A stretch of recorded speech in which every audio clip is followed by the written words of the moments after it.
कक्षा 12 की हिस्ट्री का पहला चैप्टर लेकर के आया हूं और इसमें आपको हड़प्पा सभ्यता के बारे में डिस्कस करना है। हड़प्पा सभ्यता का जो पहला चैप्टर है आपका इतिहास का, उसमें ईंटें, मनके और अस्थियां के पार्ट्स हैं। तो देखिए हड़प्पा सभ्यता क्या है पहले ये समझिए आप लोग। तो हड़प्पा सभ्यता एक सुनियोजित नगरीय सभ्यता पर आधारित सभ्यता थी और इतिहासकारों के आधार पर सर्वप्रथम 1826 ईस्वी में एक हड़प्पा छोटा सा गांव था जो वर्तमान में पाकिस्तान में है। तो वहां पर चार्ल्स मेसन के द्वारा कुछ उत्खनन कार्य किया गया था, लेकिन वो किन्हीं कारणों का वह पूर्ण सफल नहीं रहा। इसके बाद 1856 ईस्वी में अंग्रेजी सरकार के द्वारा रेलवे टैंक बिछाया जा रहा था। तो मजदूरों के द्वारा खुदाई की जा रही थी। तो खुदाई करते समय खंडहरों के रूप में जब वहां पर खुदाई की गई तो बहुत सारी विकृत आकृतियों के अवशेष उनसे निकले उत्खनन कार्य करते समय। तो मजदूरों ने भय और आतंक की वजह से वो कार्य हड़प्पा और उत्खनन कार्य जो था वो करना बंद कर दिया।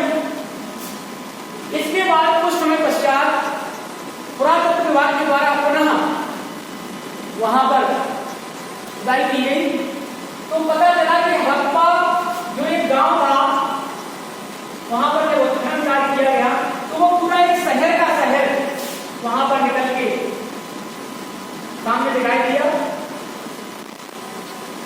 और हड़प्पा की जो खोज है वो सर्वप्रथम उत्खनन कार्य 1921 ईस्वी में दयाराम साहनी के द्वारा किया गया रावी नदी के तट पर। तो सर्वप्रथम हड़प्पा जो ये गांव था एक शहर के रूप में वहां पर उसके अवशेष मिले और हड़प्पा में जो अवशेष मिले उससे हमें ये पता चला कि वहां पर पिस्तर की बहुत सारी मूर्तियां, प्रसालन मंसूया और कब्रिस्तानों में कब्रों में रखी गई बहुत सारी वस्तुएं ये हड़प्पा से प्राप्त हुई। इसके बाद 1922 ईस्वी में राधादास बनर्जी के द्वारा मोहनजोदड़ो नामक स्थान पर उत्खनन कार्य किया गया सिंधु नदी पर। सिंधु नदी के किनारे जब मोहनजोदड़ो नामक स्थान पर खुदाई की गई तो एक बहुत बड़ा विशाल खंडहर के रूप में यह नगर मिला मोहनजोदड़ो।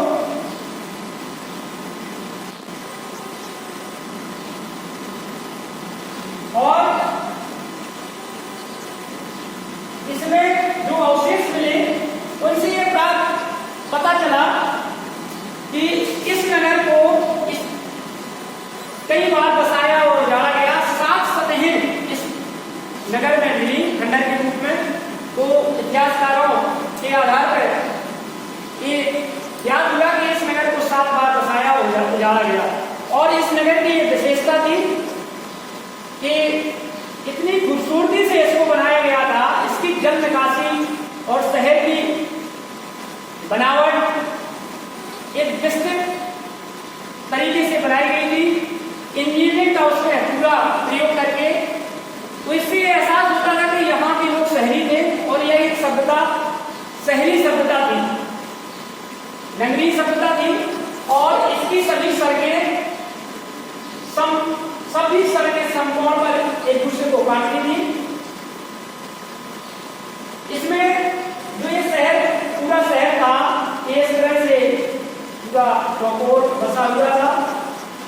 और इसमें जो ये मेन सड़क थी, इस सड़क को महापथ के नाम से जानते थे, महापथ। और इसी से लगी हुई जो और छोटी सड़कें थी वो पथ के नाम से, और इन सड़कों से छोटी छोटी गलियां थी। तो जो हड़प्पा के सही लोग थे उन्होंने जो अपने मकान बनाए हुए थे वो इस तरह से बनाए हुए थे कि गलियों में इनके दरवाजे खुलते थे।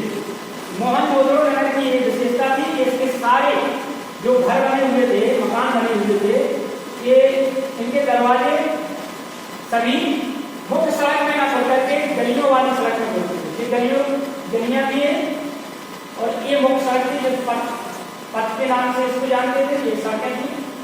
इसी तरह यहाँ भी ये सभी मेन सड़क पथ थी और ये मकान की गलियां थी, ये भी पथ जो सड़क थी मेन सड़क, और ये महापथ जो सबसे बड़ी सड़क थी। तो इस तरह से ये मोहनजोदड़ो नगर की जो बनावट थी इस तरह से थी। अब इसके बाद इससे जो उत्खनन कार्य किए गए मोहनजोदड़ो में, तो इसमें हमें एक विशाल मोहनजोदड़ो में एक विशाल अन्नागार और स्नानागार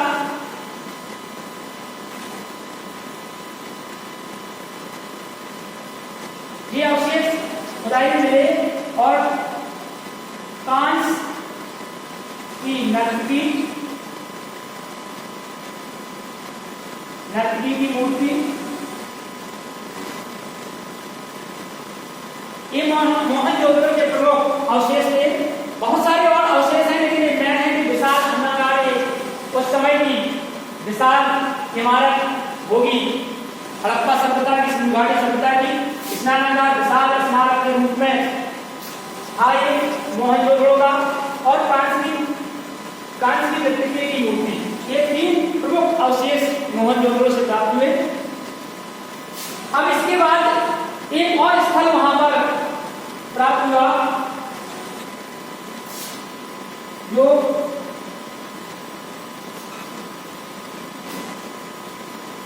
चनहुदड़ो के नाम से वो भी जाना गया।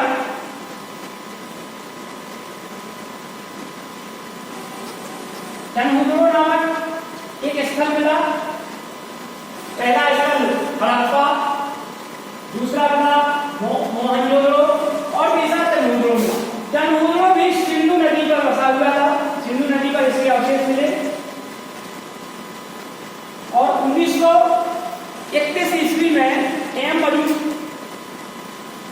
गोपाल मजूमदार ने इसको खोजा, मजूमदार भी कह सकते हैं उनको। तो इसमें हमें चनहुदड़ो में प्रसाधन सामग्री, प्रसाधन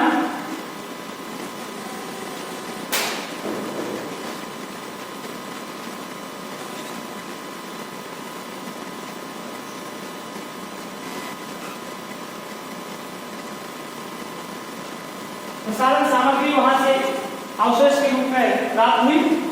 और चनहुदड़ो के बाद एक स्थल और वहां पर मिला जो कालीबंगा के नाम से जाना गया।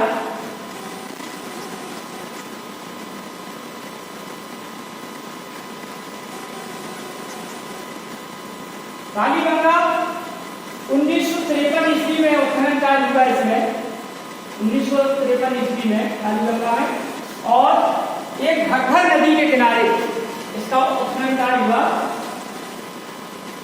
घग्घर नदी पर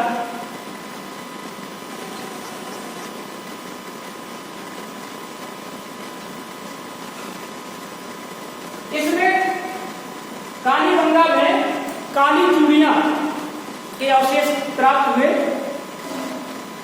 जिससे मालूम हुआ कि यहाँ हड़प्पा वासी सौंदर्य में भी विशेष रुचि रखते थे और महिलाओं के प्रसाधन से, सौंदर्य प्रशासन से संबंधित वहाँ पर अवशेष प्राप्त हुए। तो देखिए ये कुछ मैंने विशेष बारे में बताया। अब कुल मिलाकर के मैं एक जानकारी और आपको मालूम दे दूं कि जो स्थल प्राप्त हुए वो 3 जगहों से हमें अधिक प्राप्त हुए, जैसे अफगानिस्तान,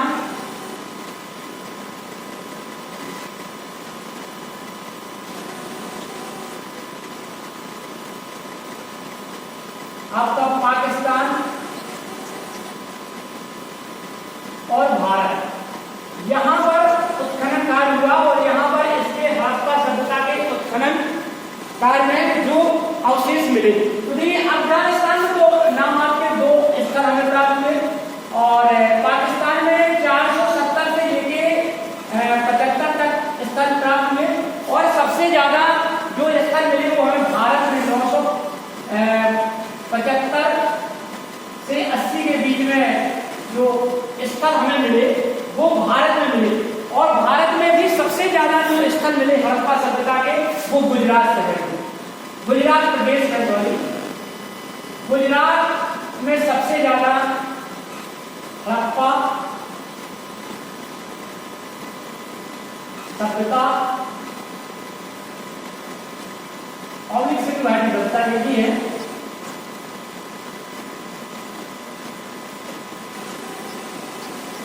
ये अवशेष सबसे ज्यादा कहां पर मिले? गुजरात।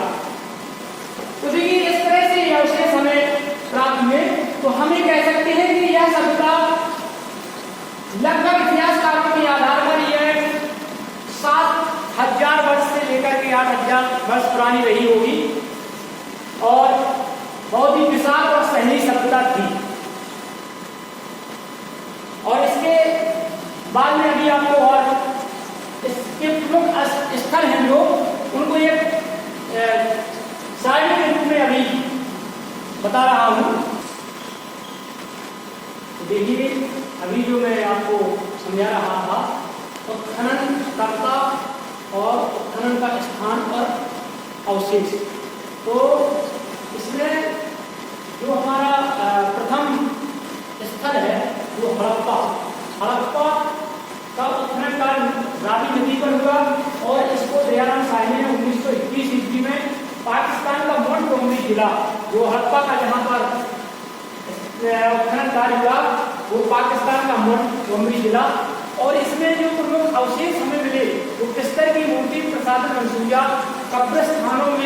कब्रों में रखी बसी है।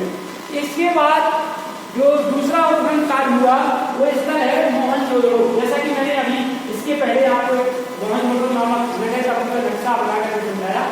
मोहनजोदड़ो सिंधु नदी पर है और राजादास बनर्जी ने 1922 ईस्वी में सिंधु लड़काना ये पाकिस्तान में पड़ता है, यहाँ पर उत्खनन कार्य किया और इसमें हमें जो अवशेष जो साक्ष्य मिले वो विशाल स्नानगार और कांस की नर्तकी पशुपति की मूर्ति ये साक्ष्य मिले। इसके बाद चरणभूतों सिंधु नदी पर इसका का स्थल जो है उत्खनन का भोपाल मणिपुर ने किया 1921 में। सिंध प्रांत पाकिस्तान में ये भी है और इसमें सबसे प्रमुख है जो चरणभूतों में वो है मनके बनाने के साथ सौंदर्य प्रसाधन, ये हमें साक्ष्य अवशेष मिले। इसके बाद चौथी नंबर पे आता है काली गंगा, ये गंगा नदी पर है। बीबी लाल एवं बीगे खापर ने इसकी खोज की 1953 ईस्वी में। राजस्थान का एक गंगानगर जिला पड़ता है और इसमें काली दुनिया रुके हुए खेत के अवशेष हमें प्राप्त हुए।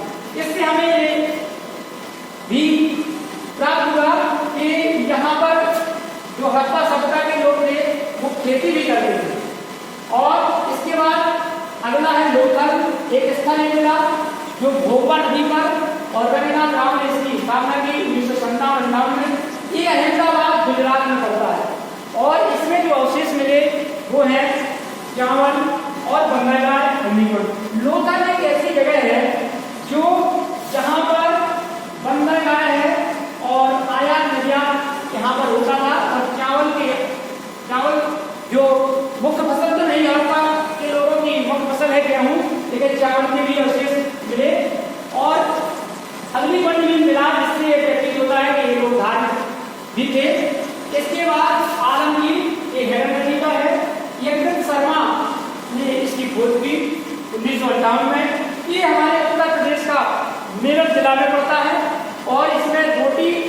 चौकी, कटोरे के टुकड़े के अवशेष प्राप्त हुए। इसके बाद आता है आपका रोपड़, ये सतलज नदी पर है, और यक्षर शर्मा ने इसकी खोज की 1953 से 56 तक इसका उत्खनन कार्य चला। पंजाब का रोपड़ जिला पड़ता है जहां पर कार्य हुआ उत्खनन का। और मानव के साथ इसकी सबसे बड़ी विशेषता है रोपड़ की कि मानव के साथ कुत्ते को दफनाने के साक्ष्य भी इसमें मिले।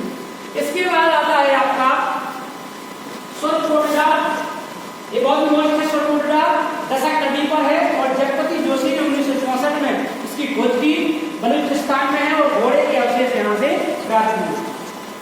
इस प्रकार से ये प्रमुख स्थल हैं जिनको मैंने ये बोर्ड पर लिख करके आप लोगों को समझाया।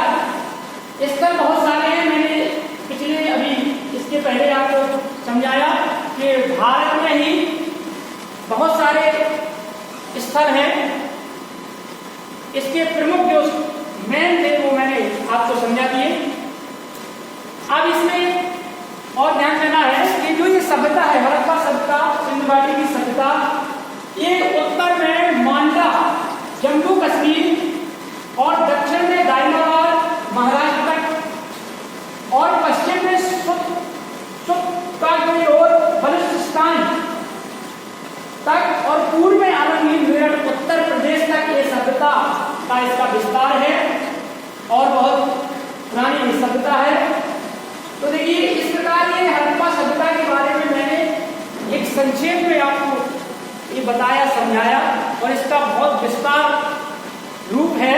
अभी आगे की क्लासेस में विस्तार से मैं पूरा आपको समझाऊंगा।